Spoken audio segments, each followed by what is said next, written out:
So hi learners, very good evening to all. कैसे हो आप सब? आई होप आप सभी बहुत अच्छे होंगे। I welcome you all on this wonderful platform part by physics Wallah, जहां पे आज हम करने वाले हैं lecture 6 of ordinary differential equation in OPM series. तो आज का थंबनेल देख के आप सभी को आइडिया लग गया होगा कि क्या करने वाले हैं। आज हम करने वाले एग्जैक्ट डिफरेंशियल इक्वेशन और उसके सॉल्यूशन मेथड। इससे पहले हमने देख रखा है कि method of separation of variable क्या होते हैं। बेसिकली हम ओडी के सॉल्यूशन की तरफ अब काम कर रहे हैं, जिसमें सबसे पहले हमने देखा कि method of separation of variable क्या होता है, फिर उसके बाद हमने उसका रिडक्शन देखा, एंड देन उसके बाद हमने देखा कि होमोजीनियस मेथड क्या होता है, किस तरीके की इक्वेशन को होमोजीनियस इक्वेशन कहते हैं, और जब डिफरेंशियल इक्वेशन होमोजीनियस फॉर्म में हो तो कैसे सॉल्यूशन निकालेंगे। उसके बाद हमने देखा कि उसका रिडक्शन कैसे करेंगे, डेट इज कि ऐसे डिफरेंशियल इक्वेशन जिन्हें हम होमोजीनियस फॉर्म से ना सॉल्व कर पाए तो उनको हम सॉल्व करेंगे रिडक्शन मेथड के थ्रू। अब ये जरूरी नहीं है कि जो हमने 4 मेथड्स पढ़ चुके हैं अभी तक, वो उन 4 मेथड से डिफरेंशियल इक्वेशन जो आपकी गिवन है वो सॉल्व हो जाए, ऐसी कोई गारंटी नहीं है। तो एक ऐसे डिफरेंशियल इक्वेशन जो इन चारों मेथड को फेल कर जाए, अब उसके लिए हम क्या करते हैं, वहां पे हम सीखते हैं कि एग्जैक्ट डिफरेंशियल इक्वेशन, ठीक है, कि डिफरेंशियल इक्वेशन में देखते हैं कि क्या वो एग्जैक्ट है या नहीं। अगर वो एग्जैक्ट है तो सॉल्व करेंगे, जैसा कि हम सबका मेथड करते आ रहे हैं। अगर है मेथड अप्रूव हो रही है, वहां पे फुलफिल हो रही है, तो ये डेफिनेटली वो मेथड लगाएंगे। अगर वो मेथड अगर कहीं पे भी उसने फेल किया तो हम उसका रिडक्शन पढ़ेंगे। तो यहाँ पे रिडक्शन किस फॉर्म में आ जाएगा, बाय फाइंडिंग इंटीग्रेटिंग फैक्टर। ठीक है, तो ये तो रही हमारी अभी तक की बात कि कैसे हम अप्रोच हम करने वाले हैं। चलिए एक बार देख लेते हैं कि आज की क्लास को हम कैसे डील करेंगे, क्या हमारी आज की टारगेट और क्या अप्रोच रहने वाला है। तो चलिए देखते हैं आज का अप्रोच। तो आज का जो हमारा टारगेट है उसमें हम देखेंगे सबसे पहले कि एग्जैक्ट डिफरेंशियल इक्वेशन क्या होती है। एक बार हमें एग्जैक्ट डिफरेंशियल इक्वेशन मिल गई, उसके बाद हम बच्चे देखेंगे कि जो एग्जैक्ट डिफरेंशियल इक्वेशन है उसका सॉल्यूशन कैसे फाइंड आउट करते हैं। अब इन्हीं पे बेस्ड हम वेरियस एग्जांपल्स करने वाले हैं। इससे पहले हम क्या करेंगे, टोटल डिफरेंशियल फंक्शन, ठीक है, क्योंकि एग्जैक्ट डिफरेंशियल इक्वेशन में कहीं ना कहीं एक टर्म है जिसका नाम है टोटल डिफरेंशियल फंक्शन, उस टर्म को यूज किया जाता है। तो वो चीज क्या है, इस चीज को मैं आज आप सभी को सिखाऊंगी कि वो क्या है। तो चलिए आज की क्लास हम स्टार्ट करते हैं। तो सबसे पहले आता है कि टोटल डिफरेंशियल इक्वेशन, ठीक है, sorry function, total differential function. तो माना कि कोई फंक्शन f है, क्या हमने माना कि कोई फंक्शन f है,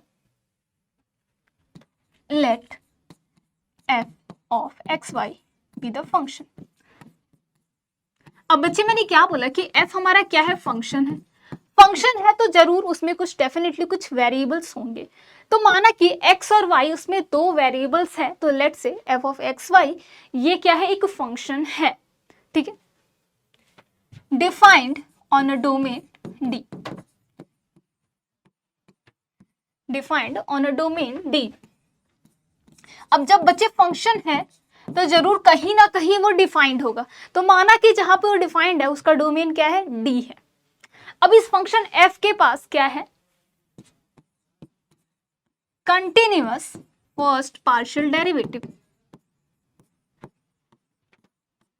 कंटिन्यूअस फर्स्ट पार्शियल डेरिवेटिव।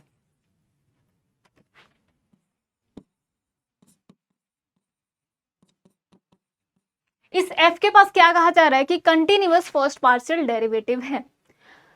क्या हमने माना कि माना एक function f of x Y कोई फंक्शन है जो कि डोमेन D में डिफाइंड है, साथ ही साथ फंक्शन f के पास कंटिन्यूअस फर्स्ट पार्शियल डेरिवेटिव क्या कर रहा है, एग्जिस्ट कर रहा है, ठीक है, दैट शुड बी कंटिन्यूअस। अगर ये जो f है इट कैन बी रिटन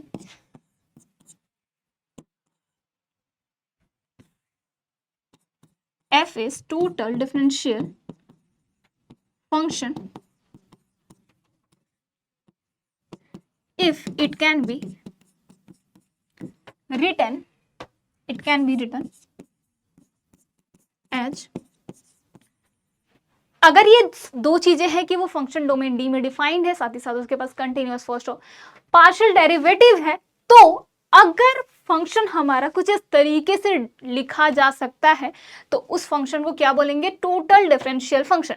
अब किस तरीके से लिखा जा सकता है, तो कुछ न्यू कि df is equal to del F upon del X into D x plus del F upon del Y into D Y. ठीक है, इस तरीके से अगर वो फंक्शन लिखा जा सकता है, राइट किया जा सकता है, तो ऐसे फंक्शन को बोलेंगे टोटल डिफरेंशियल फंक्शन। और ये जो del F upon del X है और ये जो del F upon del Y है, यही तो बेटा डेरिवेटिव है, पार्शियल डेरिवेटिव है। इसे ही बोला जा रहा है कि डैट शुड बी कंटिन्यूअस। और ये जो एफ है ये कहीं ना कहीं एक डोमेन में डिफाइंड हो। ऑब्वियसली कहीं ना कहीं तो डिफाइंड होगी ही ना, क्योंकि अगर हम आर्बिट्रेरी ले लेंगे तो क्या पता किसी पॉइंट पे उसने वैल्यू इन्फिनिटी दे दी, तब तो हमारा इनडेफिनिट केस हो जाएगा। इस वजह से हम एक फिक्स डोमेन लेते हैं जहां पे वो फंक्शन फाइनाइट कुछ वैल्यू देती है, कुछ वैल्यू देती है। ठीक है, फाइनाइटली। तो ये है आपका टोटल डिफरेंशियल फंक्शन। अब इसे एग्जाम्पल के थ्रू समझते हैं। आई होप बात सबको समझ आ गई होगी। फिर से एक बार रिपीट कर देती हूँ कि टोटल डिफरेंशियल फंक्शन क्या होते हैं कि एक ऐसा फंक्शन जो एक डोमेन डी में डिफाइंड हो, जिसके पास कंटिन्यूअस फर्स्ट पार्शियल डेरिवेटिव हो, साथ ही साथ अगर वो फंक्शन इस तरीके से लिखा जा सकता है तो उस फंक्शन को बोलेंगे टोटल डिफरेंशियल फंक्शन। चलिए अब एग्जाम्पल करते हैं। तो हमने एग्जाम्पल लिया y dx plus X T Y is equal to 0। हमें बोला जा रहा है कि क्या ये यहां से जो f जनरेट होगा, क्या वो f टोटल डिफरेंशियल होगा या नहीं। ठीक है, ये बात की बात है। सबसे पहले तो पूछा जा रहा है कि find that total differential function. हमसे क्या पूछा जा रहा है, f क्या है। ठीक है, सबको बात समझ आई। तो हमें पता है कि f किस तरीके से लिखा जा सकता है। हमसे पूछा जा रहा है कि f क्या है, विच इज टोटल डिफरेंशियल। हमें पता है डेफिनेशन के थ्रू, जो कि अभी हमने सीखा है, कि अगर f टोटल डिफरेंशियल है तो उसे एक इक्वेशन के थ्रू लिखा जा सकता है। सबसे पहले वो तो इक्वेशन हम राइट करेंगे कि df is equal to del F upon del X D x plus del F upon del Y D Y. हमसे क्या कहा जा रहा है कि इस f को फाइंड आउट करो। ठीक है, तो सबसे पहले हम क्या करेंगे, यहाँ पे कंपेयर करेंगे कि क्या इस जो इक्वेशन गिवन है यहाँ से हमें क्या इंफॉर्मेशन मिल रही है। तो ऑन कंपेयरिंग बच्चे हमें यहाँ से क्या मिला, यहाँ से हमें मिल रहा है, अगर मैं इस स्टार इक्वेशन से कंपेयर करूं तो on comparing we will have del F upon del x is what y, और del F upon del y बच्चे क्या मिल रहा है, यहाँ से डिवाई का कोफिशिएंट क्या है x। हमें दो चीजें मिल गई। अब बताओ ये क्या है, del F upon del Y को अगर मैं शॉर्ट फॉर्म में लिखूं तो बेसिकली दिस इज f का partial differentiation with respect to x। यही चीज है, इसे इसमें इस तरीके से लिखा गया। दोनों ही रिप्रेजेंटेशन के दो तरीके हैं, दोनों का मीनिंग सिग्निफिकेंस सेम है। तो मैं इसको इस तरीके से लिख सकती हूँ। थोड़ा सा ये अच्छा दिख रहा है देखने में, इस वजह से मैंने लिखा। डायरेक्टली भी आप कर सकते हो। अब बच्चे यहाँ से हमें बोला जाए कि f फाइंड आउट करो। fx दे के कुछ वैल्यू उसकी दे के हमसे f पूछा जाए तो इसका क्या मतलब हुआ, इसका इस fx का x के रिस्पेक्ट में इंटीग्रेशन है ना। इस f का x के रिस्पेक्ट में इंटीग्रेशन करेंगे तभी हमें यहाँ से fx इंटीग्रेट होके f बनेगा, क्योंकि डिफरेंशिएशन का इंटीग्रेशन वो ओरिजिनल फंक्शन आ जाता है। तो बच्चों हमने यहाँ से क्या किया, विद रिस्पेक्ट टू बच्चे x इंटीग्रेट किया। तो fx यहाँ से मिला f, और y का इंटीग्रेशन किसके रिस्पेक्ट में, x के रिस्पेक्ट में, क्या मिल जाएगा yx, क्योंकि y यहाँ पे अब क्या काम करेगा, एक कांस्टेंट का, तो y बाहर आ जाएगा।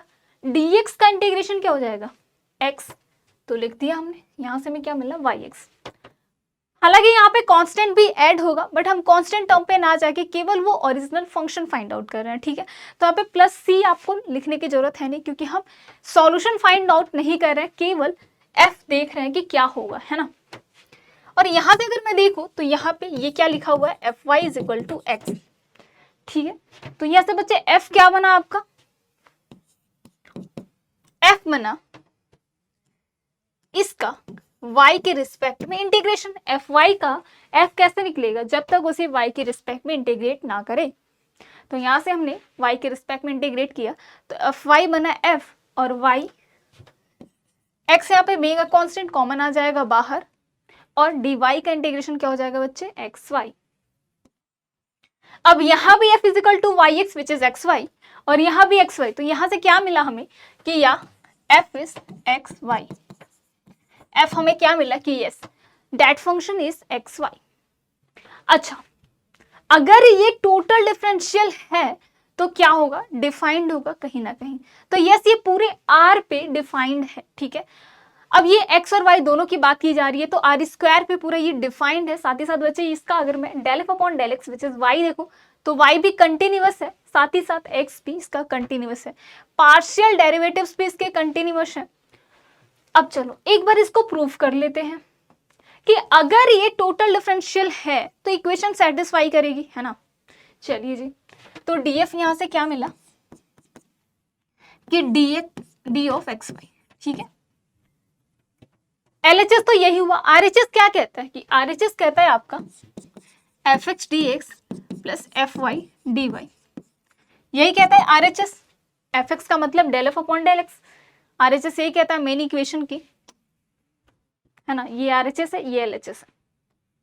तो यहां से मैं इस एफ का एक्स के रिस्पेक्ट में बच्चे डिफ्रेंशिएट करूं तो क्या मिला, वाई डी एक्स प्लस इस एफ का y के रिस्पेक्ट में डिफरेंशिएट करने पे x being a constant x रह जाएगा और y का डिफरेंशिएशन 1, तो x dy y dx plus x dy which is the equation. यही तो हमें गिवन था। तो यस, इसका मतलब है कि ये जो हमने f ऑफ एक्स वाई निकाला है वो सही आंसर है, ठीक है। बात सबको समझ आ गई कि yes, this is the correct answer, this is the correct total differential of this equation, ठीक है। ये इक्वेशन है, इसका करेक्ट टोटल डिफरेंशियल आपका ये हो जाएगा। बात सबको समझ आ गई। तो हमने क्या किया कि यहाँ से सबसे पहले इक्वेशन देख के एफ जनरेट किया, ठीक है। यहाँ से एफ निकाला और फिर हमने वेरिफिकेशन के लिए, उसके वेरिफिकेशन के लिए हमने क्या किया, चेक किया कि अगर ये है तो इक्वेशन सेटिस्फाई करेगा। जो इसका आरएचएस है अगर वो निकाले, अगर ये सेम दे रहा है क्वेश्चन के अकॉर्डिंग, तो yes that is total differential function. तो बात सबको समझ आई। तो इस तरीके से हम चेक करते हैं। चलिए एक आध और एग्जांपल लेते हैं। तो इतना बताओ, सबको बात समझ आ गई? ठीक है, चलिए एक और क्वेश्चन लेते हैं, एग्जांपल नंबर 2।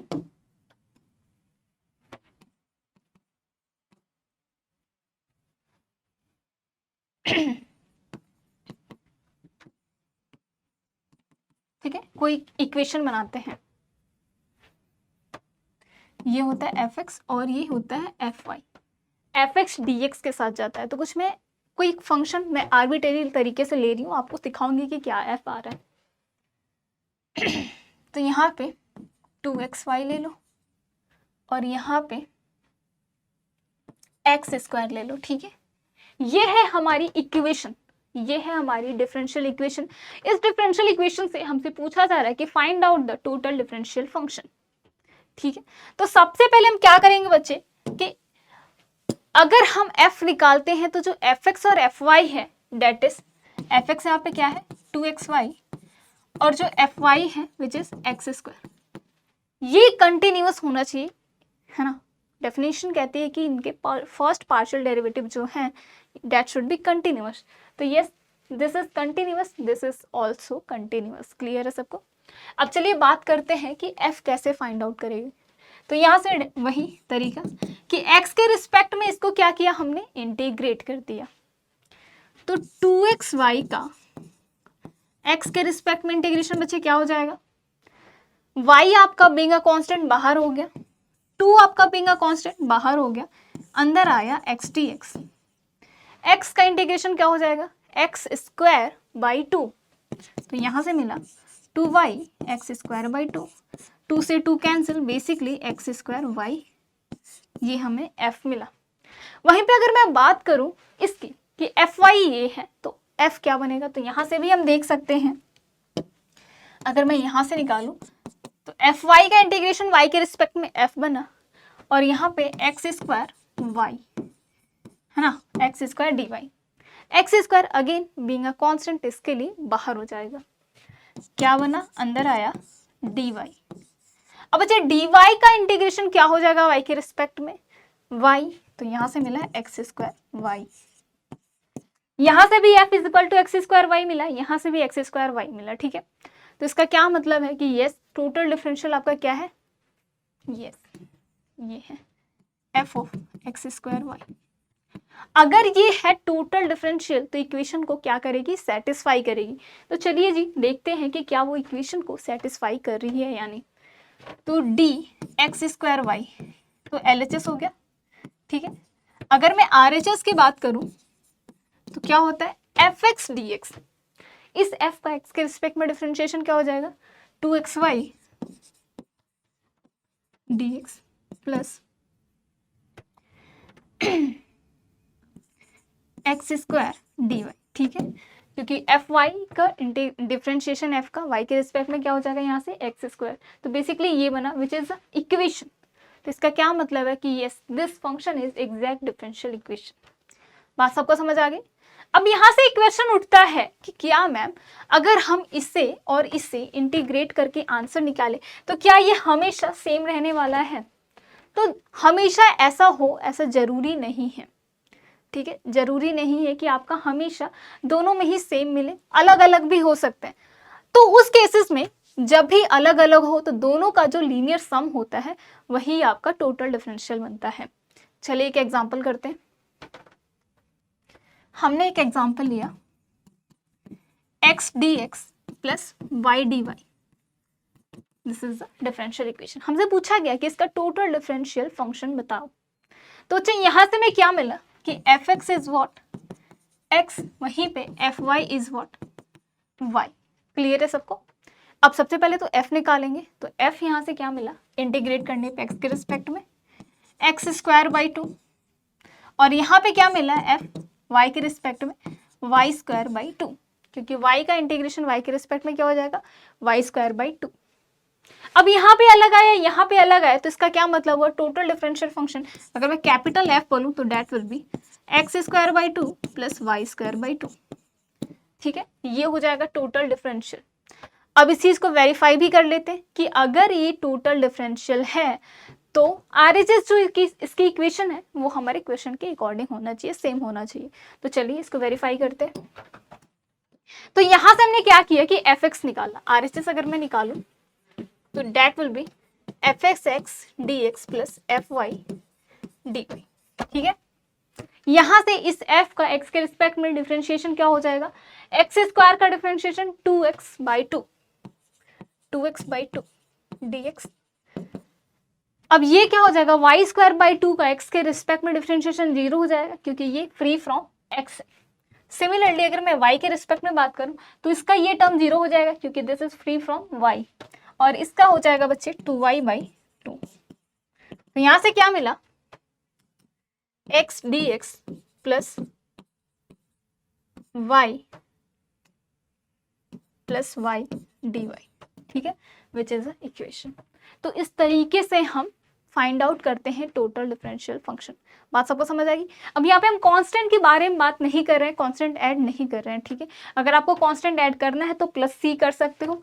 अगर आपने प्लस सी किया तो भी, तो अगर आप टोटल डिफरेंशियल के फॉर्म में रखते हो तो कांस्टेंट का डिफरेंशिएशन क्या होगा, 0 ही होगा। तो अगर आपने प्लस सी भी किया तो आगे 0 ही होगा, ठीक है। तो प्लस सी का मैं नहीं रख रही हूँ, केवल आपको टोटल बेसिकली एक पर्टिकुलर इक्वेशन बता रही हूँ जहाँ पे सी की वैल्यू 0 है, ठीक है।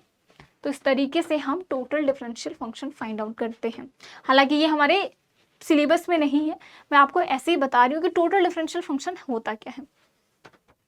अब बात करते हैं मेन आज की क्लास जो कि है एग्जैक्ट डिफरेंशियल फॉर्म। तो एग्जैक्ट डिफरेंशियल इक्वेशन समझने से पहले एग्जैक्ट डिफरेंशियल फॉर्म समझेंगे कि वो क्या होती हैं। तो आई होप इससे पहले जितना हमने समझा आप सभी को समझ आ गई होगी। चलिए अब देखते हैं कि एग्जैक्ट डिफरेंशियल इक्वेशन क्या होती है। तो यहाँ पे एक हम एक्सप्रेशन पढ़ेंगे कि एक ऐसा एक्सप्रेशन जो कैसा हो, इस तरीके से लिखा हो, द एक्सप्रेशन,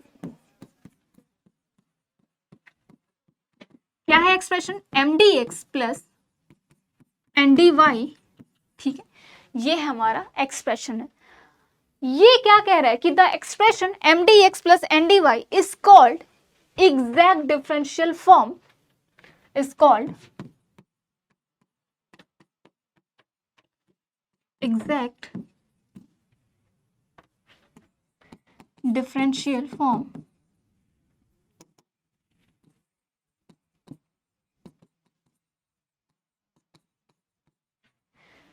अगर यहाँ पे कोई फंक्शन f एग्जिस्ट कर रहा हो, कैसा हो फंक्शन, वो हमारा एक पोटेंशियल फंक्शन हो, बेसिकली टोटल डिफरेंशियल फंक्शन हो, ठीक है।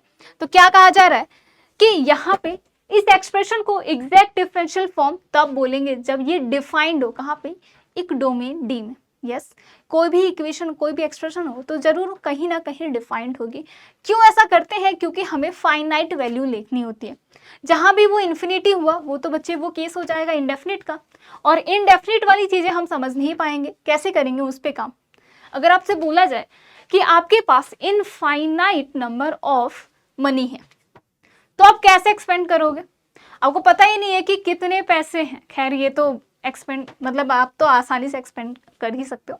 चलो पैसे की ना लेके बात करें, अगर आपसे बोला जाए कि इनफाइनाइट नंबर ऑफ ट्रीज है, अगर आपको बेचना है, उसे सेल करना है और इतने रुपए में इसको, इस ट्री को बेचना है, तो आपको कैलकुलेशन में ही दिक्कत हो जाएगी कि मेरे पास कितने पैसे आने वाले हैं, क्योंकि मेरे पास तो इनफाइनाइट है, तो वहां पे दिक्कत हो जाती है। वहीं पे अगर आपके पास बोला जाए कि आपके पास 100 ट्रीज हैं, ठीक है, तो आप डेफिनेटली उसको इजीली कैलकुलेट करके अपने पास समझ सकते हो कि यस मेरे पास इतने पैसे आने वाले हैं। बट वहीं पे इनफाइनाइट हो जाए तो वो दिक्कत हो जाएगी। तो इस वजह से हम इसे एक्सप्रेशन फंक्शन सभी को डिफाइन करके ही लेते हैं कि माना कि यहां से यहां तक वो डिफाइंड है, तो अगर ये एक्सप्रेशन है तो विच इज डिफाइंड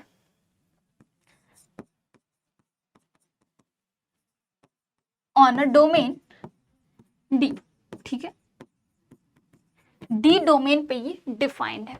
बात सबको समझ आ गई? उसके बाद कहा जा रहा है कि अगर यहाँ पे कोई एक फंक्शन एग्जिस्ट कर रहा हो, if there exist a function F of x Y which is called potential function, ठीक है, इफ देयर एग्जिस्ट को कुछ इस तरीके से लिखा जा सकता है, if there exist a potential function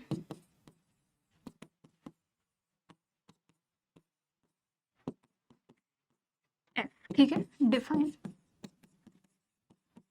एक फंक्शन एफ हमारा क्या हो, एग्जिस्ट कर रहा हो, जो कि किस तरीके से डिफाइंड हो, df is equal to M D x plus N D Y, ठीक है। क्या कह रहा है कि ये हमारा एक एक्सप्रेशन है M D x plus N D Y जो कि एक डोमेन में डिफाइंड है। तो यहाँ पे एक पोटेंशियल फंक्शन एग्जिस्ट कर रहा हो, वो भी किस पे डिफाइंड होना चाहिए, defined on a domain D and written like this, ठीक है। अगर इस तरीके से लिखा जाए तो ऐसे डिफरेंशियल फॉर्म को, ऐसे एक्सप्रेशन को हम बोलते हैं एग्जैक्ट डिफरेंशियल फॉर्म। बात सबको समझ आई? चलो इसको नोट डाउन कर लो आप सभी। अब बात करते हैं कि यहां से तो हमें इक्वेशन देख के समझ आ गई कि yes the expression is exact differential form. जैसे कि अगर मैं इसमें बात करूं, इन एग्जांपल्स में बात करूं, तो ये किस फॉर्म में है बेटा, यहाँ पे M D x plus N D Y का फॉर्म देख सकते हैं। यहाँ पे m क्या है, y है, n क्या है, x है। M D x plus N D Y का फॉर्म है, तो इस फॉर्म को हम एग्जैक्ट डिफरेंशियल फॉर्म बोलेंगे, ठीक है। इक्वेशन और फॉर्म में डिफरेंस है, तो ध्यान से समझना, इस फॉर्म को केवल हम बोलेंगे एग्जैक्ट डिफरेंशियल फॉर्म। क्यों? क्योंकि ये किस तरीके से लिखा गया है, M D x plus N D Y, जहां पे m क्या है, y है, वहीं पे n क्या है, आपका x। तो अगर मैं आपसे पूछूं कि m और n कैसे फंक्शन है, तो आप क्या बताओगे, x और y के, ठीक है, x और y के फंक्शन है m और n। तो इस एक्सप्रेशन को बच्चे इसे ही बोलेंगे एग्जैक्ट डिफरेंशियल फॉर्म। हालांकि हमारा एक्सप्रेशन से तो मतलब है नहीं, क्योंकि हम बात करते हैं डिफरेंशियल इक्वेशन की। तो इक्वेशन नाम आते ही क्या दिमाग में आया कि कुछ वैल्यू होगी LHS साइड में, कुछ वैल्यू होगी RHS साइड में, ठीक है। तो मतलब क्या हुआ कि अगर कोई इक्वेशन है M D x plus N D Y, ठीक है, M D x plus N D Y, इसे बच्चे हम टोटल एग्जैक्ट डिफरेंशियल फॉर्म बोलते हैं। अगर ये इक्वेशन है, अगर इक्वेशन है तो क्या हो जाएगा, इक्वल टू 0, है ना, इसकी वैल्यू 0 हो जाएगी। अगर ये इक्वेशन है तो ये इक्वेशन एग्जैक्ट इक्वेशन कब होगी, जब ये एक कंडीशन सेटिस्फाई करे। तो दिस डिफरेंशियल इक्वेशन को DE लिख सकते हैं। तो this DE is exact if and only if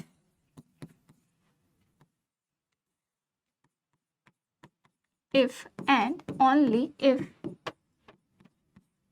there exist पे मत छोड़ो, ऐसे डायरेक्टली फॉर्मूला आप लिख सकते हो, if and only if del m upon del y is equal to del n upon del, ठीक है।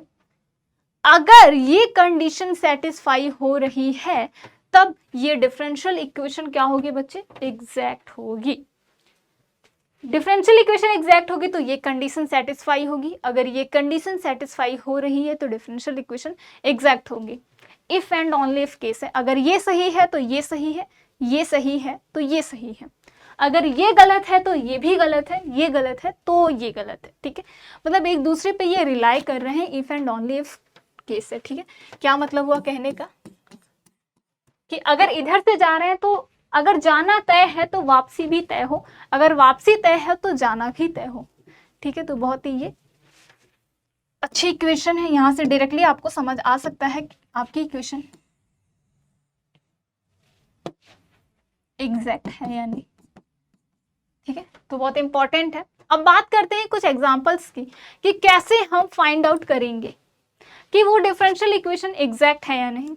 तो कंडीशन आपके सामने है, कुछ एग्जांपल्स देख के हम समझते हैं कि कैसे हम बोलेंगे उन डिफरेंशियल इक्वेशन को एग्जैक्ट। तो चलिए एग्जांपल्स करते हैं। हमने पहला एग्जांपल लिया x dx plus y dy is equal to 0। आप सभी को क्या बोला गया कि ये केवल फॉर्म आपका एग्जैक्ट डिफरेंशियल फॉर्म है, एग्जैक्ट डिफरेंशियल इक्वेशन है या नहीं। इसके लिए क्या करेंगे, एक कंडीशन देखेंगे, क्या है वो कंडीशन। अच्छा, इसको मैं शॉर्ट फॉर्म में लिखूं तो इसको मैं my is equal to nx लिख सकती हूँ। क्या हुआ मतलब कि m का y के रिस्पेक्ट में डिफरेंशिएशन, n का x के रिस्पेक्ट में डिफरेंशिएशन, इसको डायरेक्टली इस फॉर्म में लिखा जा सकता है। तो कहा जा रहा है कि ये इक्वेशन, ये डिफरेंशियल इक्वेशन एग्जैक्ट है तो कंडीशन क्या होनी चाहिए, my शुड बी nx। तो सबसे पहले बच्चे हम क्या करेंगे, my निकालेंगे। तो यहां से हमने my निकाला तो सबसे पहले तो m dx और n dx देखेंगे, ठीक है। तो हमारे क्वेश्चन में m क्या गिवन है, m इज x, वहीं पे n इज y, ठीक है। अब इस m का x के मतलब m is equal to x है, इसका y के रिस्पेक्ट में डिफरेंशिएशन टर्म है x, तो this x is free from y, तो इसका डिफरेंशिएशन क्या हो जाएगा, 0। वहीं पे nx निकालें अगर तो बच्चे n क्या है यहाँ पे, n इज y। अब y is free from x, तो x के रिस्पेक्ट में इस y का डिफरेंशिएशन क्या हो गया, 0। और ये दोनों वैल्यू अगर इक्वल है, RHS इक्वल है तो LHS भी इक्वल होगा। क्या हुआ कहने का मतलब कि my is equal to nx, मतलब या the given differential equation is exact. Clear है बात, सबको समझ आई। एक तो और एग्जांपल हमने अभी सॉल्व किया था, क्या लिया था, इससे पहले हमने कुछ एग्जांपल्स लिए थे जो आपके टोटल डिफरेंशियल में समझे थे। तो that was 2xy dx, 2xy dx plus x square dy। कहा जा रहा है कि क्या ये डिफरेंशियल इक्वेशन एग्जैक्ट है या नहीं। तो सबसे पहले बच्चे यहां से हम क्या देखेंगे, सबसे पहले फाइंड आउट करेंगे व्हाट इज m। तो m is 2xy here and n is x square, ठीक है। अब हम क्या करेंगे, एग्जैक्ट है तो कंडीशन क्या कहती है कि my निकालो। तो my निकाला मतलब इस 2xy का y के रिस्पेक्ट में डिफरेंशिएशन, तो क्या मिला 2x। क्लियर है। वहीं पे अगर हम nx निकाले तो n इज दिस, तो x स्क्वायर का x के रिस्पेक्ट में डिफरेंशिएशन क्या हो गया 2x। अगेन RHS बच्चे क्या है, इक्वल है, तो LHS भी क्या होगा, इक्वल होगा। That is my is equal to nx, मतलब the given differential equation is exact, ठीक है। तो ये इस तरीके से हम चेक करते हैं। चलिए एक और क्वेश्चन अभी हमने देखा था टोटल डिफरेंशियल में, क्या था वो कि x dx plus y dy। यहां से हमने देखना है कि क्या ये डिफरेंशियल इक्वेशन एग्जैक्ट है या नहीं। तो सबसे पहले वही काम m और n सबसे पहले ढूंढना। तो m यहाँ पे क्या आया, x और n क्या आया y। बच्चे अगर ये एग्जैक्ट है तो my निकालेंगे, my तो अगेन x का y के रिस्पेक्ट में डिफरेंशिएशन हो गया 0 और nx इसका भी 0, मतलब my is equal to nx। ठीक है, ये आया, मतलब ये डिफरेंशियल इक्वेशन हमारी क्या है, एग्जैक्ट है।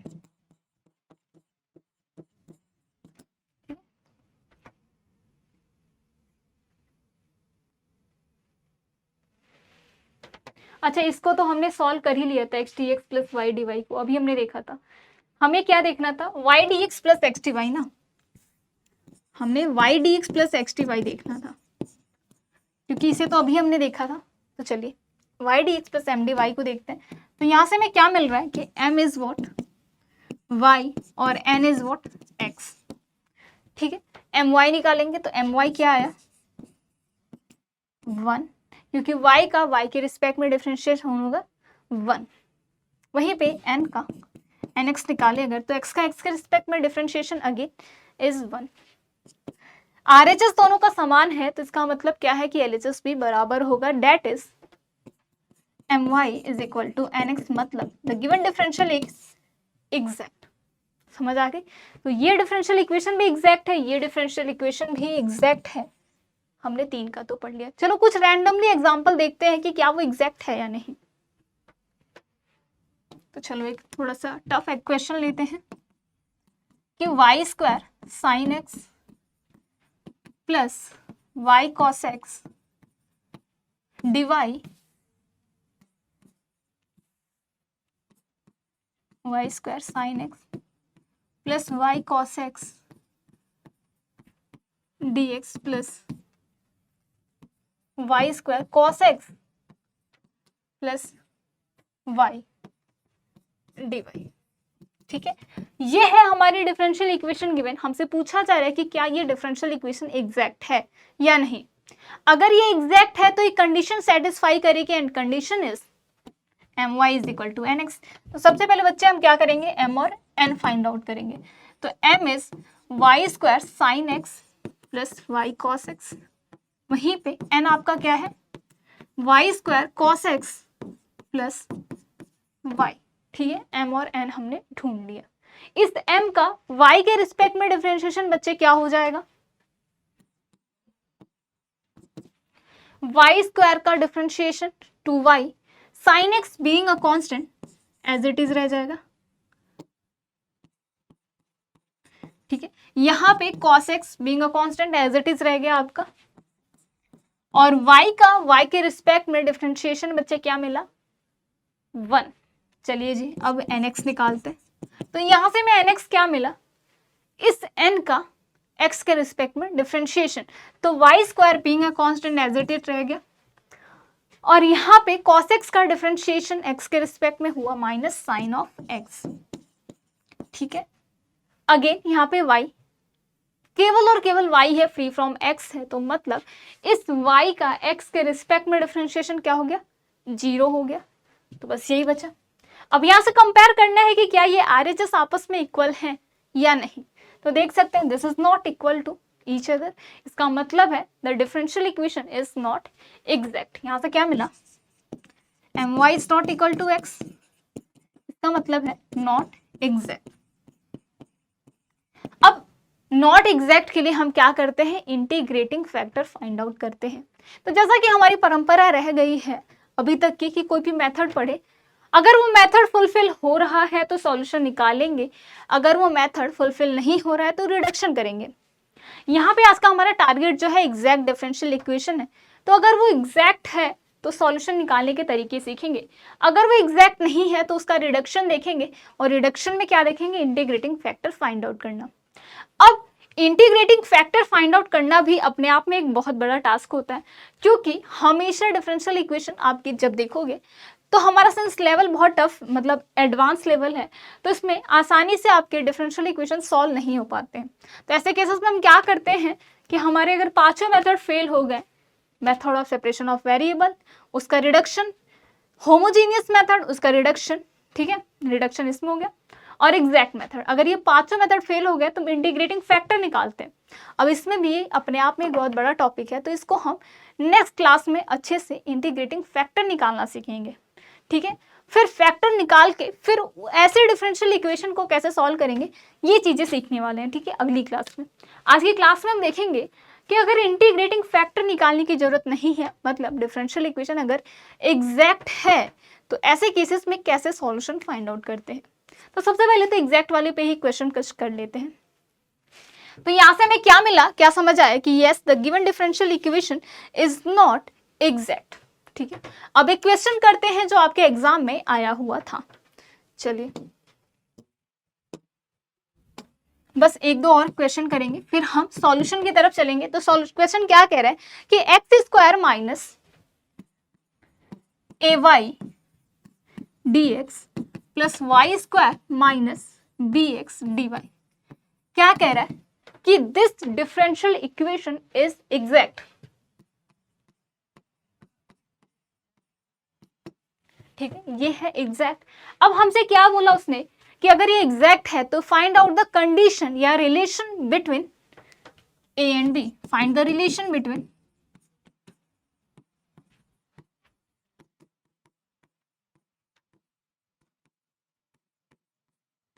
ए एंड बी, ठीक है। आपके चारों ऑप्शन गिवन थे क्वेश्चन में, क्या क्या थे।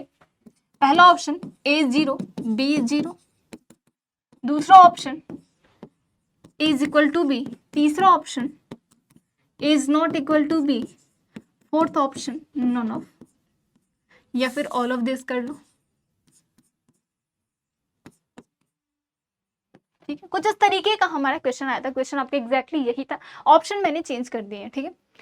अब ये क्वेश्चन हमारा क्लेम खुद से कर रहा है कि yes the given differential equation is exact. हमें यहाँ पे चेक करने की जरूरत नहीं है, क्योंकि क्वेश्चन ने ऑटोमेटिकली क्लेम कर दिया है। अब भैया जब ये एग्जैक्ट है तो क्या हुआ, हालांकि हमने पढ़ रखा है कि एग्जैक्ट के लिए कंडीशन है, डिफरेंशियल इक्वेशन एग्जैक्ट होने पे कंडीशन सेटिस्फाई होगी, कंडीशन सेटिस्फाई होने पे डिफरेंशियल इक्वेशन एग्जैक्ट होगी। तो यहाँ पे कन्वर्स वाला पार्ट है, क्या कह रहा है कि अगर एग्जैक्ट है तो my should be equal to nx, ठीक है। सबसे पहले तो हम m और n इसमें फाइंड आउट करते हैं। m इज क्या है, एक्स स्क्वायर माइनस ए वाई, वहीं पे n क्या है आपका Y square minus B X, ठीक है। m और n मिल गया। अब my निकालने के लिए इसका क्या मतलब हुआ, इस m का y के रिस्पेक्ट में बच्चे डिफरेंशिएशन करना है। तो x square being a constant for this y with respect to y, यहाँ पे एक्स स्क्वायर कांस्टेंट का काम करेगी, तो एक्स स्क्वायर का y के रिस्पेक्ट में डिफरेंशिएशन क्या हो गया, जीरो। तो ये टर्म हो गया आपका zero minus a again being a constant as it is, और y का y के रिस्पेक्ट में डिफरेंशिएशन हो गया 1, दैट इज 1। अब बच्चे क्या कह रहे हैं, that is equal to nx, तो n ये है, nx निकालना है, मतलब y स्क्वायर का x के रिस्पेक्ट में डिफरेंशिएशन करना है। अगेन y स्क्वायर इसके लिए कांस्टेंट का काम करेगी x के लिए, तो क्या हो गया differentiation zero, again being constant b हमारा क्या रहेगा एज इट इज, और x का x के रिस्पेक्ट में डिफरेंशिएशन हो गया बच्चे 1। तो यहां से हमें क्या मिला, minus a is equal to minus b, तो यहां से क्या मिला a is equal to b। तो कौन सा ऑप्शन सही हुआ, ऑप्शन बी इज ट्रू, ठीक है। अब बच्चे गलती क्या करते हैं कि यहीं पे उन्होंने सॉल्व किया, a is equal to B आया, छोड़ दिया उन्होंने, ठीक है। अब वो नेक्स्ट क्वेश्चन की तरफ चले गए, बट यहाँ पे एक और चीज कह रही है, ऑप्शन देखिए अगर हम ध्यान से, और यहाँ से कंडीशन अगर हम देखें तो क्या समझ आ रहा है कि a और b की वैल्यू क्या है, बराबर है, समान है, इक्वल है, ठीक है। क्या कह रहा है कि a और b की वैल्यू बराबर है। इसका क्या मतलब हुआ कि जब a जीरो है तो b भी जीरो होगा, तो ये भी कंडीशन तो आपकी सही है। क्या कह रहा है कि दोनों की वैल्यू समान होनी चाहिए, कुछ भी हो, 0 हो, 1 हो, 2 हो, 5 हो, 6 हो, 8 हो, 10 टू द पावर 5 हो, इन्फिनिटी हो, what ever it is, but it should be same, है ना। कुछ भी हो लेकिन जो भी हो दैट शुड बी सेम, यहाँ पे a की वैल्यू भी 0, b की वैल्यू भी 0, इसका मतलब हुआ ऑप्शन 1 इज ऑल्सो ट्रू। तो ये कौन सा क्वेश्चन हुआ, MSQ का क्वेश्चन, और कितना आसान क्वेश्चन है। बच्चे यहीं पे सॉल्व करके छोड़ देते हैं, इसकी तरफ नहीं देखते, बट एक बार ऑप्शन सारे विजिट किया करो।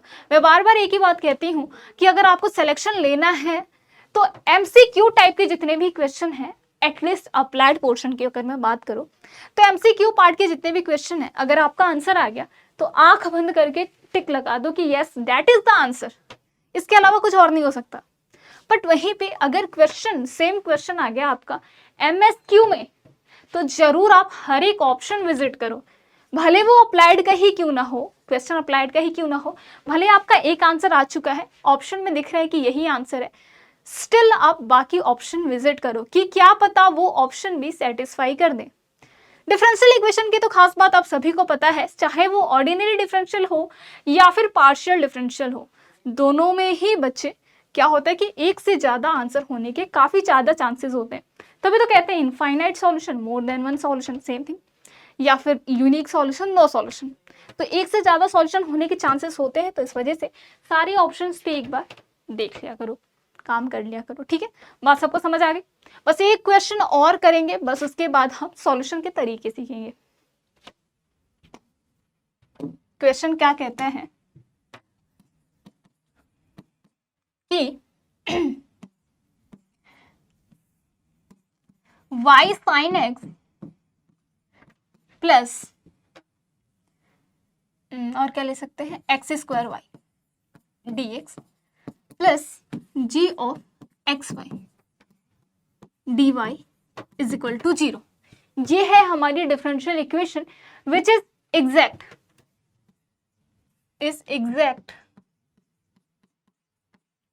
Differential equation. क्या कह रहा है कि डिफरेंशियल इक्वेशन एग्जैक्ट है। देन हमसे पूछा जा रहा है कि find the value of g, कि यहाँ पे g क्या है। हमसे बोला गया है कि ये डिफरेंशियल इक्वेशन एग्जैक्ट है, अगर एग्जैक्ट है तो g की वैल्यू क्या है। चलिए इसे सॉल्व करते हैं।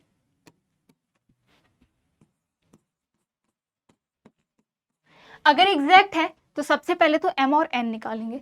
तो बच्चे m dx होता है, मतलब m is y sin x plus x square Y, और क्या होता है n dy। तो यहां से क्या मतलब हुआ, n is equal to g of x Y. हमें क्वेश्चन खुद ही बोल रहा है, क्वेश्चन में ऑलरेडी गिवन है कि ये आपका एग्जैक्ट है। अगर एग्जैक्ट है तो that should be my is equal to nx। क्या मतलब हुआ यहाँ से, इस m का किसके रिस्पेक्ट में डिफरेंशिएशन, y के रिस्पेक्ट में, तो y का y के रिस्पेक्ट में डिफरेंशिएशन हो गया 1, और sin x being a constant as it is रह गया, ठीक है, plus x square y, x square आपका being a constant as it is रह गया y के लिए, और y का डिफरेंशिएशन y के रिस्पेक्ट में बच्चे मिल गया 1, एंड दैट इज nx। अब n की वैल्यू क्या है, g है, तो g का x के रिस्पेक्ट में डिफरेंशिएशन, हालांकि g एक अननोन फंक्शन है, तो हम कैसे बता पाए nx क्या है, तो माना कि this is nothing but gx xy। Clear है सबको, बात समझ आ गई। हमसे क्या पूछा जा रहा है कि find the value of g। gx given है तो g निकाल सकते हो, कैसे, इसको x के रिस्पेक्ट में इंटीग्रेट करके, ठीक है। तो ये काम तो आप सभी कर सकते हैं कि इसको x के रिस्पेक्ट में इंटीग्रेट करके इसका वैल्यू निकाल सकते हो। तो निकालो इसकी वैल्यू और बताओ what will be the answer. सबको बात समझ आ गई। चलिए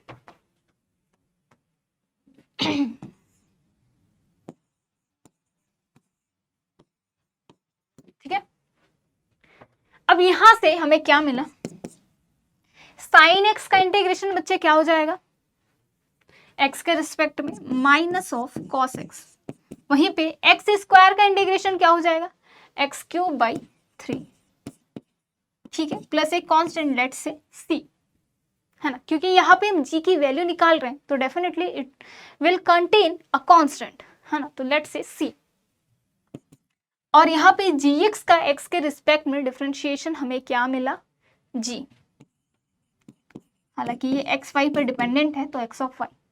अब एक और चीज ध्यान देने वाली बात है कि ये जो c कांस्टेंट है ये किसके रिस्पेक्ट में मिलेगी, ये जब हम x के रिस्पेक्ट में करते हैं और फंक्शन हमारा x और y के रिस्पेक्ट में गिवन होता है, तब क्या मिलेगा, यहाँ पे जो कांस्टेंट लेट्स से फाई, तो फाई ऑफ y के रिस्पेक्ट में कांस्टेंट मिलेगा। ठीक है, सबको बात समझ आ गई। तो ये होगा हमारा सॉल्यूशन। तो इस तरीके से हम फाइंड आउट करेंगे। बात सबको समझ आएगी। तो क्या ध्यान देने वाली बात है इसमें, इस क्वेश्चन में, कि जब भी हमारा फंक्शन x और y का हो और हमें करना हो इंटीग्रेशन x के रिस्पेक्ट में, तो हम कांस्टेंट किसके रिस्पेक्ट में ऐड करेंगे, दूसरे वाले टर्म के रिस्पेक्ट में, क्योंकि x के रिस्पेक्ट में तो इंटीग्रेशन ऑलरेडी हो रहा है, तो बचा कौन, y। तो y के रिस्पेक्ट में जो टर्म होगा that will be constant with respect to y। तो ये हुआ आपका g। ठीक है, हमारा g मिल गया। तो अब हमसे पूछे कि फाइंड मतलब राइट द डिफरेंशियल इक्वेशन। ठीक है, फाइंड द सॉल्यूशन तो हम बाद में सीखेंगे कि डिफरेंशियल इक्वेशन जब एग्जैक्ट हो तो कैसे सॉल्यूशन निकालेंगे। उससे पहले अगर हमसे कोई पूछे कि डिफरेंशियल इक्वेशन फॉर्म करो, तो क्या बना आपका डिफरेंशियल इक्वेशन, यहां से डिफरेंशियल इक्वेशन बनी हमारी y sin x plus x square Y dx plus बच्चे यहाँ पे क्या आया, minus cos x plus X cube by 3 प्लस फाइव ऑफ वाई, ठीक है, into D Y is equal to 0। तो ये हमारी जो इक्वेशन है ये है हमारी डिफरेंशियल इक्वेशन। क्लियर है, बात सबको समझ आ गई। जहाँ पे फाइव ऑफ वाई क्या है, एक कांस्टेंट है which contains the term of Y. ठीक है, तो इस तरीके से हम सॉल्यूशन फाइंड आउट कर इस तरीके से हम फंक्शन फाइंड आउट करते हैं अगर एग्जैक्ट है, कोई मिसिंग टर्म है तो। ठीक है, तो हमने क्या क्या सीखा अभी तक की क्लास में कि टोटल डिफरेंशियल फंक्शन क्या होते हैं, एग्जैक्ट डिफरेंशियल फॉर्म क्या है, एग्जैक्ट डिफरेंशियल इक्वेशन क्या है। एग्जैक्ट डिफरेंशियल इक्वेशन में हमने देखा कि अगर क्वेश्चन देके हमसे पूछे क्या ये एग्जैक्ट है या नहीं, तो हम कैसे निकालेंगे, my should be equal to nx करके हमने देखा। दूसरा फॉर्म हमने क्या देखा कि अगर क्वेश्चन खुद से ही बोले, खुद में ही गिवन हो कि ये एग्जैक्ट है और उसके बाद कुछ इंफॉर्मेशन हमसे निकलवाए, जैसे कि प्रीवियसली हमने देखा कि यहाँ पे इसने क्या किया कि एग्जैक्ट देके हमसे ए और बी के बारे में पूछा कि क्या हो सकता है ए और बी। दूसरे क्वेश्चन में हमने देखा कि इसने जो dy का टर्म है दैट इज n, इसको ही क्या कर दिया, इसने अननोन रख दिया, डिफरेंशियल इक्वेशन को एग्जैक्ट बोल के हमसे फाइंड आउट कराया क्या, n की वैल्यू। ठीक है, तो इन्हीं 2-3 टाइप के क्वेश्चन इससे यही पॉसिबल है। ठीक है, इतने ही क्वेश्चन से पॉसिबल है। अब इस पे बेस्ड क्वेश्चन जब भी बनेगा आई होप आप सभी बच्चे सॉल्व कर पाएंगे। अब बात करते हैं सॉल्यूशन के तरीके। ठीक है, तो जो हमारा मेन है आज का कि solution of exact differential equation. तो सबसे पहले बच्चे हमें क्या लिखना है, exact differential equation which is mdx plus ndy is equal to 0। यही है हमारा एग्जैक्ट डिफरेंशियल इक्वेशन। ठीक है, अब बात करते हैं इसके सॉल्यूशन की। अब हम यहाँ पे सिंस हमारा पेपर पास में है, साथ ही साथ हमें अभी यहाँ पे स्मार्ट वर्क करना है। इसका प्रूफ आप सभी को हमारे बैच में डिटेल में कराया गया है। ठीक है, इसके 4 सॉल्यूशन के तरीके हैं, वो सभी को अभी मैं राइट कर देती हूँ उनके रिजल्ट्स। अगर आपको रिजल्ट का प्रूफ समझना है तो आप हमारा बैच परचेज कर सकते हो। बैच में हमें आसानी से हमने वहां पे डिटेल में समझाया। चलिए अब यहाँ पे बात करते हैं सॉल्यूशन के। तो सॉल्यूशन के जो तरीके हैं, तो पहला सॉल्यूशन का तरीका जो है वो है mdx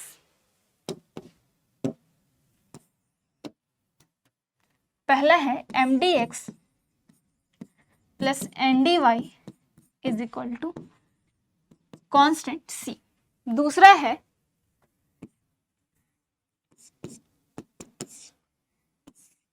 ndy plus mdx is equal to c। अभी इसमें कुछ कंडीशंस भी है, कुछ रिस्ट्रिक्शंस भी हैं, उसे हम समझेंगे।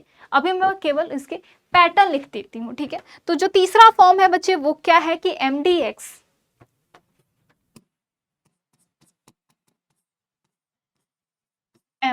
Plus n minus. ठीक है, ये किसके रिस्पेक्ट में होता है, mdx होता है और dy होता है n के रिस्पेक्ट में। तो बाहर dy कर लो, फिर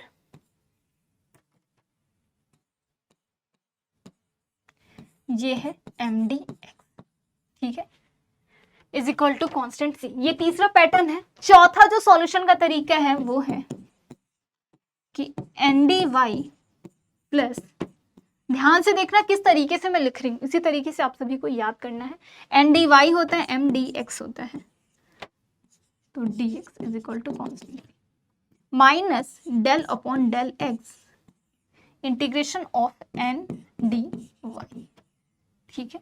ये है हमारे तरीके, 4 तरीके। अब इसमें क्या रिस्ट्रिक्शन है उसको हम समझेंगे। तो सबसे पहले फॉर्म की बात करते हैं। तो बच्चे इसमें जो रिस्ट्रिक्शन है पहले वाले के लिए कि y should be constant, y हमेशा इस mdx में कांस्टेंट होना चाहिए, ऑब्वियस भी है। और दूसरे वाले में क्या है कि ये जो n है that should be free from x, ठीक है, ये हमेशा फ्री फ्रॉम x होना चाहिए जो n टर्म है, ठीक है। अब बात करते हैं दूसरे सॉल्यूशन के तरीके की। तो दूसरा है हमारा एन डी वाई। तो बच्चे इसमें क्या होना चाहिए, x कांस्टेंट, ठीक है। और एम डी एक्स इसमें आपका ये होना चाहिए फ्री फ्रॉम y। बात सबको समझ आई। अब बात करते हैं तीसरे और चौथे की तरफ जाते हैं। तो इसमें है, अब इसका एग्जैक्ट डिफरेंशियल जो इसकी मीनिंग है वही कि इसमें dx के रिस्पेक्ट में कर रहे हैं, तो ऑब्वियसली इसमें भी y हमारा क्या होगा, कांस्टेंट होगा। साथ ही साथ अगर यहाँ पे हम dy के रिस्पेक्ट में कर रहे हैं तो x यहाँ पे कांस्टेंट का काम करेगा। सिमिलरली यहाँ पे n लास्ट में y के रिस्पेक्ट में हो रहा है, तो यहाँ पे जो इसको पूरा सॉल्व करने के बाद जो मिला उसमें x कांस्टेंट का काम करेगा। इसमें ये पूरा सॉल्व करने के बाद, हालांकि ये x के रिस्पेक्ट में हो रहा है, तो इसमें y कांस्टेंट का काम करेगा, ठीक है। चलिए, तो यही आपके 4 तरीके हैं। इन 4 तरीके से हम सॉल्यूशन फाइंड आउट कर सकते हैं। कब, जब ये डिफरेंशियल इक्वेशन इज एग्जैक्ट। अगर गिवन डिफरेंशियल इक्वेशन हमारी एग्जैक्ट है तो ये 4 तरीके से हम सॉल्यूशन फाइंड आउट कर सकते हैं। तो आई होप आप सभी को समझ आ गया होगा कि कैसे हमने सॉल्यूशन फाइंड आउट करना है। तो पहला ये तरीका, दूसरा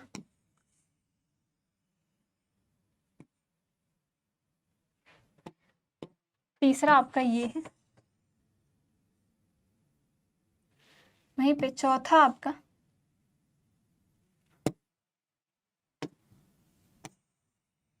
जी है, ठीक। तो 4 तरीके से हम सॉल्यूशन फाइंड आउट कर सकते हैं अगर हमारी गिवन डिफरेंशियल इक्वेशन एग्जैक्ट है तो। अब चलिए हम देखते हैं ऐसे क्वेश्चन जो एग्जैक्ट हो तो कैसे सॉल्यूशन फाइंड आउट करेंगे। तो सबसे पहले बात करते हैं, जैसे कि प्रीवियसली हमने सबसे पहले क्या एग्जांपल लिया था, जितने एग्जांपल्स हमने डील किए यहाँ पे वही एग्जांपल्स पे हम काम करने वाले हैं। तो चलो बच्चों, सबसे पहले हम देखते हैं example 1, which is y dx plus x dy। In the beginning of this lecture very first example हमारा ये था, इसी को हम डील करने वाले हैं। चलिए जी, अगर ये एग्जैक्ट है, इस चीज को हमने प्रूव भी किया है एग्जैक्ट फॉर्म में।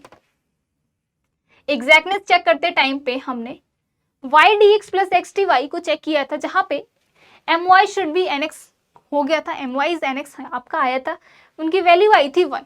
इसका मतलब है the given differential equation is exact. तो एक टास्क तो हमारा कंप्लीट ऑलरेडी हो चुका है, हमें और इस पे काम करने की जरूरत है नहीं। तो एक काम हमारा ऑलरेडी डन है कि the given differential equation is exact, जो कि अभी हमने सॉल्व करके देखा, ठीक है। अगर आपको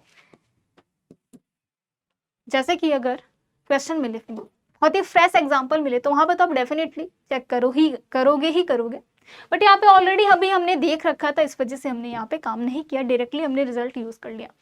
अब चलिए, यहाँ पे एग्जैक्ट है तो हम पहला तरीका लगा सकते हैं। पहला तरीका क्या कहता है कि m dx, यहाँ पे बच्चे y क्या है, सॉरी m क्या है, y dx plus n dy, n क्या है आपका x dy is equal to c, ठीक है। यही सॉल्यूशन होना चाहिए। क्या कहता है पहला तरीका कि इसमें y कांस्टेंट होना चाहिए और जो n है that should be free from x। यहाँ पे हम देख सकते हैं कि जो n है वो x टर्म कंटेन कर रहा है, तो हमें तो वो वाला लेना नहीं है, क्योंकि कंडीशन जो सॉल्यूशन है, रिजल्ट कहता है कि that should be free from X but it contains X. इसका मतलब है ये क्या हो गया, 0 हो गया। तो यहाँ से क्या मिला, y D x plus 0 is equal to c. ठीक है, क्योंकि ये एन हमारा कंटेन कर रहा है एक्स को। अब दूसरी चीज क्या देखना है यहाँ पे हमें कि एम डी एक्स में जो y होता है वो कांस्टेंट होता है, तो y आप बाहर ले लो, dx is equal to C. dx का इंटीग्रेशन क्या हो गया आपका x, तो xy is equal to C आ गया। तो या दिस इज द सॉल्यूशन। ठीक है, ये हमारा सॉल्यूशन है। अब चलिए बात करते हैं दूसरे तरीके की, कि अगर हम दूसरे तरीके से पहले अप्रोच पे ना जाके दूसरे अप्रोच से जाएं, तो दूसरा तरीका क्या कहता है,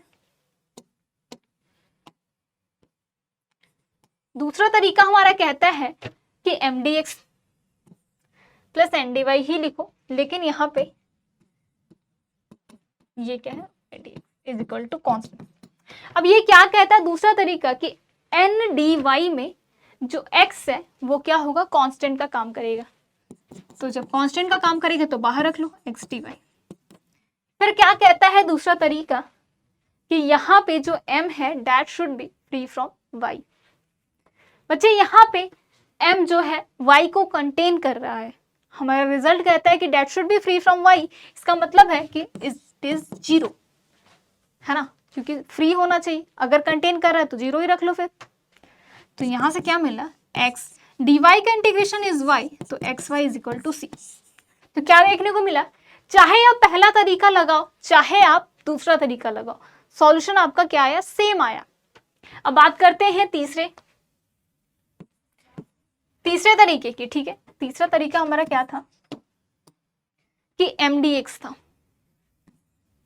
तो m आपका क्या है, यहाँ पे y है, y D x plus n minus होता है। ठीक है, n क्या है आपका, x, n minus del upon del y, यही होता है रिजल्ट में, यही होता है आपका del upon del y into integration of M D X, मतलब y डी एक्स। इस पूरे का बच्चे क्या करना है, y के रिस्पेक्ट में इंटीग्रेशन। ठीक है, ये है रिजल्ट। चलिए इसको सॉल्व करते हैं। तो अगेन x के रिस्पेक्ट में कर रहे हैं, तो y यहाँ पे क्या काम करेगा, कांस्टेंट का। चलिए जी, y बीइंग अ कांस्टेंट बाहर रख लिया। x का इंटीग्रेशन क्या हुआ, सॉरी dx का इंटीग्रेशन x के रिस्पेक्ट में x आया, यहाँ पे क्या मिला, x minus del upon del y। ठीक है, इसको ही तो सॉल्व करके हमें, ये और ये दोनों सेम ही तो है, इसको सॉल्व करने पे हमें क्या मिला है, एक्स वाई। ठीक है, रख लो। अब क्या करना है, सबसे पहले तो इतना टर्म लिख लो, वाई एक्स माइनस। अब इस पूरी का y के रिस्पेक्ट में क्या करना है हमें, डिफरेंशिएशन। ठीक है, y के रिस्पेक्ट में बच्चे डिफरेंशिएशन करेंगे, तो एक्स वाई का y के रिस्पेक्ट में डिफरेंशिएशन आया x, क्योंकि x यहाँ पे कांस्टेंट का काम करेगा तो एज इट इज रह गया। y का y के रिस्पेक्ट में डिफरेंशिएशन हुआ 1। चलिए जी, क्या आया, dy is equal to c। अब प्लस x से माइनस x क्या हुआ, कैंसिल, बेसिकली 0 dy आया। अब 0 ये क्या आया, वाई एक्स प्लस 0 dy। 0 में किसी चीज से मल्टीप्लाई करोगे तो वही 0 आया, बेसिकली ये पूरा टर्म ही 0 हो गया। ठीक है, ये पूरा टर्म 0 हो गया, तो 0 इज इक्वल टू सी। ठीक, ये पूरा टर्म आपका क्या हो गया, 0 हो गया। तो बेसिकली यहाँ से हमें क्या मिला, y x is equal to c, या फिर कह लो x y is equal to c. तो यहाँ से भी हमें सेम सॉल्यूशन मिला। तो आप देख सकते हो, पहले से जाएं, दूसरे से जाएं, तीसरे से जाएं। अगर आप चौथा आपको देखना है, चौथा आप सभी के लिए होमवर्क है। ठीक है, चौथा आप सभी के लिए होमवर्क है कि आप सभी खुद ट्राई करना और देखना क्या सेम आ रहा है या नहीं। ठीक है, बात सबको समझ आई। जरूरी नहीं है सेम ही आए, अलग भी हो सकता है। तो बहुत सारे केसेस में अलग अलग आंसर आते हैं, बहुत सारे केसेस में सेम आंसर आते हैं। ठीक है, अब चलिए बात करते हैं, और भी हमने एग्जाम्पल यहाँ पे डिस्कस किए थे। दूसरा एग्जाम्पल हमने क्या लिया था, एग्जाम्पल नंबर 2 की बात करूं तो हमने क्या लिया था, क्वेश्चन करते टाइम हमने इस क्वेश्चन को देखा था, जिसके लिए हमने एग्जैक्ट डिफरेंशियल भी देखा था, साथ ही साथ टोटल फंक्शन भी देखा था, टोटल डिफरेंशियल फंक्शन। तो क्वेश्चन क्या था हमारा, 2xy dx plus x square dy। देखो 2xy dx plus x square dy and that is equal to 0। ये है हमारी डिफरेंशियल इक्वेशन। अभी हमने देखा है कि the given differential equation is exact. क्या है ये, एग्जैक्ट है, अभी हमने चेक किया है। चलिए जी, तो अब सॉल्यूशन निकालने के, जब एग्जैक्ट है तो पहले से जाओ, दूसरे से जाओ, तीसरे से जाओ, चौथे से जाओ। तो भी हम क्या करेंगे, पहले और तीसरे से जाएंगे, ठीक है। दूसरा और मतलब सेकंड और फोर्थ जो है आपका, वो आप खुद ही देखोगे, वो खुद आप सभी सॉल्व करेंगे, ठीक है। अब चलिए करते हैं पहले तरीके से। तो पहला तरीका कहता है कि M D x plus N D Y is equal to constant c, ठीक है। बात सबको समझ आई। यहाँ से हम देख सकते हैं कि m की वैल्यू क्या है, 2 ऑफ एक्स वाई। चलिए 2 of x y D x plus बच्चे यहाँ पे n की वैल्यू क्या है, x square d Y is equal to c. अब पहला तरीका कहता है कि जो एम डी एक्स में है इसमें y कांस्टेंट का काम करेगी, यस। और जो एन डी एक्स है दैट शुड बी, सॉरी जो एन डी वाई है that should be free from x। But ये टर्म हम देख सकते हैं x को कंटेन कर रहा है, मतलब इसकी वैल्यू हो गई 0। तो 2xy, 2y आपका बीइंग अ कांस्टेंट बाहर हो गया, अंदर x dx, और ये बच्चे आया आपका 0। क्लियर है, क्योंकि ये हमें लेना है free from x, free from x, ठीक है। अब चलिए यहां से देखते हैं 2y, x का इंटीग्रेशन x के रिस्पेक्ट में हुआ एक्स स्क्वायर बाई 2 और ये 0 इक्वल टू सी। तो 2 से 2 क्या हुआ, cancel, basically X square Y is equal to C. This is the solution. Clear है सभी को। अब चलिए बात करते हैं मेथड 3 की, मेथड थर्ड की, कि उसके थ्रू अगर हम सॉल्व करें तो क्या हमारा आंसर रहने वाला है, ठीक है। सेकंड आप सभी को खुद करना है। चलिए जी बात करते हैं थर्ड की। तो थर्ड क्या कह रहा है कि M D X that is 2xy dx integration of n minus, ठीक है, n की वैल्यू हमें क्या गिवन है क्वेश्चन में, X square n minus del upon del Y, अंदर होता है integration of M D X जो कि ये है, ठीक है। इस पूरे का y के रिस्पेक्ट में integration is equal to constant c। बात सबको समझ आ गई। इस तरीके से हम सॉल्व करेंगे। अब चलिए देखते हैं यहां से क्या मिला हमें, 2xy, अगेन यहाँ पे 2y आपका बीइंग अ कांस्टेंट बाहर हो गया, x का x के रिस्पेक्ट में डिफरेंशिएशन आया x square by 2, clear, integration of X square minus, ये चीज और ये चीज सेम ही है, जिसको सॉल्व करने पे आया है एक्स स्क्वायर वाई, रख दो, dy is equal to c. अब इस एक्स स्क्वायर वाई का y के रिस्पेक्ट में डिफरेंशिएशन क्या हो जाएगा,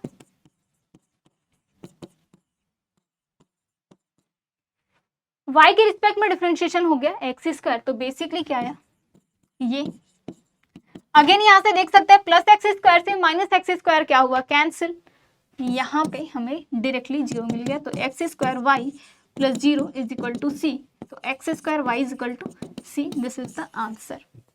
क्लियर है, दिस इज द सॉल्यूशन। तो फर्स्ट और थर्ड मैंने कर लिया है, सेकंड और फोर्थ आप सभी को करना है। क्लियर है, बात सबको समझ आई। चलिए अब एक और क्वेश्चन करते हैं, उसके बाद आज की क्लास हम वाइंड अप कर देंगे। तो क्वेश्चन क्या है, ये बहुत ही अच्छा क्वेश्चन है, क्वेश्चन आपके एग्जाम में आया हुआ था। क्वेश्चन कहता है कि माइनस वाई साइन 2x, ठीक है, minus Y sine 2x plus cos square x dy is equal to 0। कह रहा है कि find the solution of the this differential equation, find the solution, ठीक है। इस क्वेश्चन का हमें आंसर बताना है।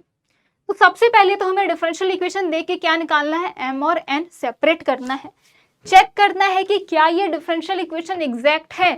अगर एग्जैक्ट है तभी हम सॉल्यूशन इन 4 तरीकों में से किसी एक तरीके को लगा के निकाल पाएंगे। अगर ये एग्जैक्ट नहीं है मतलब वहां पे हमें क्या करना पड़ेगा, इंटीग्रेटिंग फैक्टर निकालना पड़ेगा, जिसके बारे में अभी हमें कुछ भी आइडिया नहीं है। तो सभी सबसे पहले तो यहाँ पे हम क्या करें, m और n यहाँ पे फाइंड आउट करें।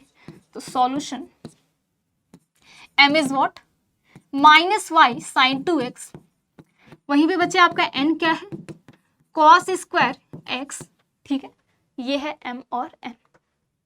my निकालते हैं, तो my यहाँ से क्या आया,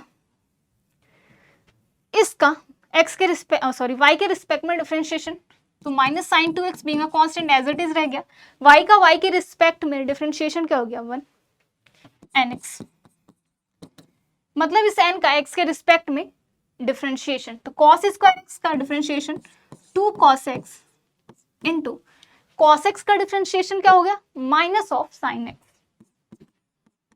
क्या आया हमें -2 sin x cos x,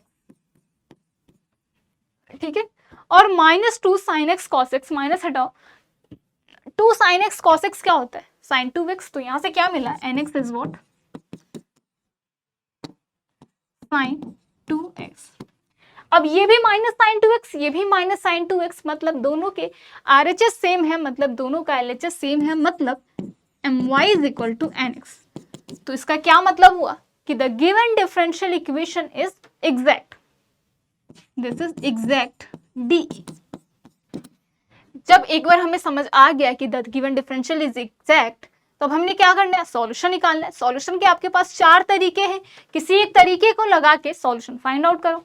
चलिए, हमने सबसे पहले, अब मैं क्या करूंगी, पहला और तीसरा सॉल्व करूंगी, सेकंड और फोर्थ आपको खुद से सॉल्व करना है एज अ होमवर्क, ठीक है। चलिए जी, तो पहले को हमने सॉल्व किया, तो पहले से हमें क्या मिला, mdx plus ndy is equal to c, जहां पे यहाँ पे ये होना चाहिए y कांस्टेंट, वहीं पे बच्चे ये होना चाहिए फ्री फ्रॉम x, ठीक है, फ्री फ्रॉम x। चलिए अब इसको सॉल्व करते हैं, क्या मिला हमें यहाँ पे क्वेश्चन के अकॉर्डिंग, ये है m, तो -y sin 2x dx plus n क्या है आपका cos square x dy is equal to c.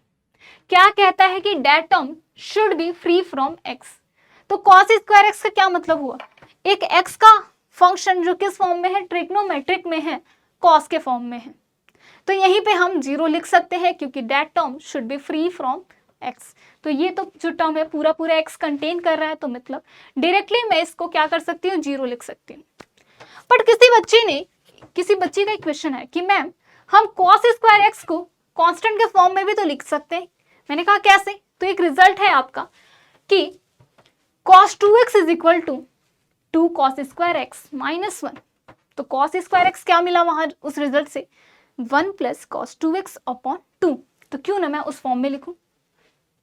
तो अगर मैं उस फॉर्म में लिखती हूं तो बच्चे यहां से क्या मिला 1 plus cos 2x upon 2 D, ठीक है, ये हमें मिला। cos स्क्वायर x को हमने क्या किया, फर्दर सिंप्लीफाई किया, इसका जो सिंप्लीफिकेशन होता है ये कहाँ से मिलकर बनता है, cos 2x के फॉर्म से मिलकर बनता है, और cos स्क्वायर x का तो इंटीग्रेशन वैसे भी हम नहीं निकाल पाते क्योंकि स्क्वायर वाले को सबसे पहले तो उसे लीनियर फॉर्म में बनाना होता है, ठीक है, ये तो इंटीग्रेशन के बेसिक रूल है, तो ये बेसिक रूल हमें क्लियर है। चलिए जी, अब हमारी मेथड जो रूल कहता है कि दिस टर्म शुड बी यहाँ पे होना चाहिए y should be constant and this should be free from x, तो टर्म कौन सा कंटेन कर रहा है cos 2x, तो cos 2x हटा दो, जो उसके cos 2x के अलावा x के फंक्शन के अलावा जो टर्म रहता है केवल वही लेना है। तो कहने का क्या मतलब हुआ -y sin 2x। अब बच्चे हालांकि जब y कांस्टेंट है तो y हम बाहर ले सकते हैं ना, तो चलिए हम बाहर ही ले लेते हैं y को, -y बाहर ले लो sin 2x dx, ठीक है, अंदर क्या कह रहा है कि x should be free from, तो x वाला टर्म क्या है, cos 2x है, तो उसे 0 कर लो तो क्या मिला 1 + 0 upon 2 dy equal to constant c, ये मिला हमें। यहां से मैं क्या लिख सकते हैं कि -y sin 2x का इंटीग्रेशन x के रिस्पेक्ट में क्या होता है, साइन का integration minus cos 2x upon 2, ठीक है। वहीं पे 1 + 0 क्या हुआ 1, और 1/2 बाहर ले लो, हाफ dy, ठीक है, डेट इज कांस्टेंट। बच्चे यहां से में क्या मिला, माइनस माइनस आपका प्लस हुआ, cos 2x, ठीक है, अपॉन 2 और इधर y, और half y is equal to c आए, ठीक है। dy का इंटीग्रेशन क्या होता है y, तो प्लस y, यहाँ से हम क्या ले सकते हैं y 2 हम कॉमन ले सकते हैं, बेसिकली एलसीएम लेके सॉल्व कर दो, तो y cos 2x plus y is equal to 2c। अब c क्या है, कांस्टेंट है, तो कांस्टेंट का ट्वाइस क्या होगा, एक कांस्टेंट ही होगा, तो लेट से एक नया कांस्टेंट, लेट से a, तो सॉल्यूशन क्या आया y cos 2x plus y is equal to a। से पता चलेगा कि हमारा नंबर ऑफ सॉल्यूशन कितने हैं, तो उसके लिए एक रिजल्ट बता देती हूँ मैं आप सभी को, और ये रिजल्ट आपका थ्रू आउट, चाहे वो आपका ओडी हो, पीडी हो, अप्लाइड का कोई पोर्शन हो, या फिर मैथ्स का प्योर पोर्शन हो, थ्रू आउट मैथ्स में ये रिजल्ट आपका यूज होता है। कैसे, नंबर ऑफ सॉल्यूशन के लिए, कि मान लो कांस्टेंट है, ठीक है, डिफरेंशियल इक्वेशन को सॉल्व करोगे तो कोई इक्वेशन बनेगी विच कंटेन्स अ कांस्टेंट, ठीक है, कांस्टेंट तो कंटेन करेगी। मान लो कांस्टेंट की लेट से 2 कांस्टेंट आए हैं आपकी इक्वेशन में, ठीक है, तो कांस्टेंट की क्या हो गए, वैल्यू आ जाए अल्फा बीटा, ठीक है, कांस्टेंट की कुछ यूनिक वैल्यू आ जाए और उसे हमने डिफरेंशियल इक्वेशन के सॉल्यूशन में सब्स्टिट्यूट कर दिया उसकी वैल्यू, तो यहां से हमें कैसे सॉल्यूशन मिलते हैं, यूनिक। कहने का क्या मतलब हुआ कि कांस्टेंट्स की कुछ पर्टिकुलर वैल्यूज आ जाए। दूसरा है आपका कि जो भी सॉल्यूशन है उसमें कांस्टेंट क्या करे, रहे, ठीक है, कांस्टेंट आपका टर्मिनेट ना हो, कांस्टेंट वो कंटेन रहे। अब ऐसे में क्या हो सकता है, किसी बच्चे ने बोला y equal to sine X solution है, किसी ने बोला y equal to 4 sin x solution है। बेसिकली कांस्टेंट क्या हो सकता है, 1 2 3 4 5 6 -7 -8 10 to the power 5 -10 to the power 7, कुछ भी हो सकता है, ठीक है। तो यहां से क्या मतलब हुआ कि जब भी कांस्टेंट टर्मिनेट ना हो, कांस्टेंट कंटेन करे, तो ऐसे केस में इनफाइनाइट नंबर ऑफ सॉल्यूशन बनता है। वहीं पे अगर आपका कांस्टेंट टर्म कुछ एब्स्ट्रैक्ट आ जाए, कुछ एब्स्ट्रैक्ट कंडीशन मिल जाए, या फिर कहो ये कह लो कि कुछ एब्सर्ड कंडीशन मिल जाए, ठीक है, एब्सर्ड, तो ऐसे में नो सॉल्यूशन बनता है। अब इसका क्या मतलब हुआ एब्स्ट्रैक्ट कंडीशन का, इसके लिए मान लो कुछ इस तरीके का आ गया कि 1 इज इक्वल टू 0 या फिर 5 इज इक्वल टू 8। अब क्या ये वैल्यूज नंबर लाइन पे पॉसिबल है, किसी के पास बोला जाए कि तुम्हारे पास 1 करोड़ रुपए हैं, ठीक है, एक पर्सन ए को बोला गया तुम्हारे पास 1 करोड़ रुपए है, दूसरे पर्सन ए को बोला गया तुम्हारे पास 0 रुपए हैं, और तुम दोनों इक्वल हो। कैसे इक्वल हो, अब 1 करोड़ है तो कुछ भी कर सकता है ना, अपने कुछ भी खर्च कर सकता है, इसके पास तो पैसे ही नहीं है, तो दोनों में समानता तो है नहीं। क्या कंडीशन है, एक एब्स्ट्रैक्ट कंडीशन है, एक एब्सर्ड कंडीशन बनी। सिमिलरली 5 इज इक्वल टू 8, अगर फिर से मैं मॉनेटरी टर्म में बात करूं तो किसी के पास 5 करोड़ है, किसी के पास 8 करोड़ है, भाई 3 करोड़ का डिफरेंस तो फिर भी है ना, दोनों समान तो है नहीं। इसके पास 8 करोड़ है, ये बंगलो ले सकता है, प्लॉट ले सकता है, व्हीकल ले सकता है, इसके पास क्या, थोड़ी सी कंडीशन, इसके पास कुछ रिस्ट्रिक्शन आ गई, दोनों पॉसिबल नहीं है। 5 और 8 आपस में इक्वल नहीं है नंबर लाइन पे, 5 की अलग आइडेंटिटी है, वहीं पे 8 की अपनी खुद की अलग आइडेंटिटी है। तो इसका क्या मतलब हुआ, ऐसे कंडीशन में, एब्सर्ड कंडीशन में क्या बनती है हमारी, नो सॉल्यूशन, ठीक है। तो इस तरीके से हम क्वेश्चन सॉल्व करते हैं। बात सबको समझ आई हुई है, आई होप आप सभी को क्लियर हो गया होगा, ठीक है।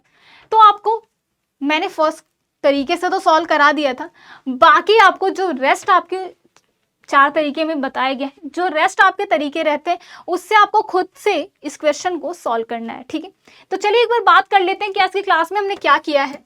2 मिनट समरी की बात करें तो बच्चे हमने देखा कि टोटल डिफरेंशियल क्या होता है, टोटल डिफरेंशियल फंक्शन। ठीक है, ये हमने देखा। उसके बाद हमने एग्जैक्ट डिफरेंशियल फॉर्म देखा। ठीक है, ये हमने देखा। इसके बाद डिफरेंशियल इक्वेशन का एग्जैक्ट फॉर्म देखने के बाद एग्जैक्ट डिफरेंशियल इक्वेशन देखी। ठीक है, ये देखा। अब हमने क्या सीखा कि अगर ये है तो सॉल्यूशन कैसे निकालेंगे, 4 तरीके से, जिसमें हमने अच्छा खासा टाइम लिया, डिस्कस किया question. Solution of exact DE. ठीक है, ये 4 चीजें आज की क्लास में हमने कवर करी हैं। अब आने वाली क्लास में हम देखेंगे कि उन डिफरेंशियल इक्वेशन का क्या जहां पे डिफरेंशियल इक्वेशन एग्जैक्ट ना हो। अब बच्चे जब एग्जैक्ट नहीं होगी तो क्या होगा, वहां पे ये तरीका नहीं लगा सकते, मतलब वहां पे हम निकालेंगे इंटीग्रेटिंग फैक्टर। तो इंटीग्रेटिंग फैक्टर निकालना सीखेंगे आने वाली क्लास में। ठीक है, आने वाली क्लास में इंटीग्रेटिंग फैक्टर निकालना सीखेंगे। उसके बाद हम देखेंगे कि जब एक बार इंटीग्रेटिंग फैक्टर निकल गया तो कैसे उन क्वेश्चन का सॉल्यूशन निकालेंगे। ठीक है, तो आने वाली क्लास में हमारा ये टॉपिक रहने वाला है। आई होप आपकी आज की क्लास में आप सभी के डाउट्स क्लियर हो गए होंगे।